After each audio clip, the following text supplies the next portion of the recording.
अस्सलाम वालेकुम। हेलो अस्सलाम वालेकुम जनाब। जी बिस्मिल्लाह। जनाब सलाम अर्ज करने सादी का ओ बाबियो की हाल है, ठीक हो?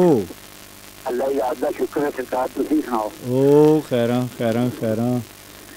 जी अंदर बूटी मुश्क सरकार मचाया ना। ये जेडी अंदर दी गल है ना, हाँ हाँ ठीक है मेरी क्लास का सुधार मैं तो ज्यादा शिगिर्दा ना ना अनपढ़ गया ओ जनाब ना ना ना ना थोड़ी राय बड़ी मुकद्दम है, बड़ी देखो मोहतरम राती है। राज ने कुरान पाक की साफ लफ्ज़ों में फरमाया जैसी चली नीयत वैसी चली मुराद, अच्छा है ना।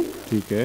और बाजी नहीं जो नीयत थी हाँ वो जो कार मिल गई आहो बिल्कुल। और सबका फर्स्ट मिली। हाँ जी हाँ जी हाँ जी हाँ जी जी और अंदर है सी ये गल हाँ हाँ ये तो है। वो मिली हम्म जी जी कि आस है आस जैसी उनकी आस जिंदगी अंदर भी है कि ना वाह जाती जाती याद वाह वाह वाह वाह वाह वाह वाह साडा वाह जो ख्याल देगी। हाँ हाँ हाँ हाँ हाँ खैर हो गए और खैर हो जिन्हें तुसी ला रहे ये गाने पे हाँ रंग ला रहे है हाँ हाँ वो फिर इश्क की आस है जी।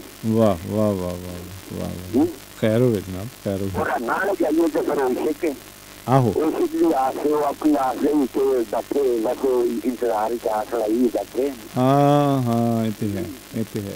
अच्छा जी बहुत मोहब्बत बहुत। वालेकुम अस्सलाम वालेकुम अस्सलाम।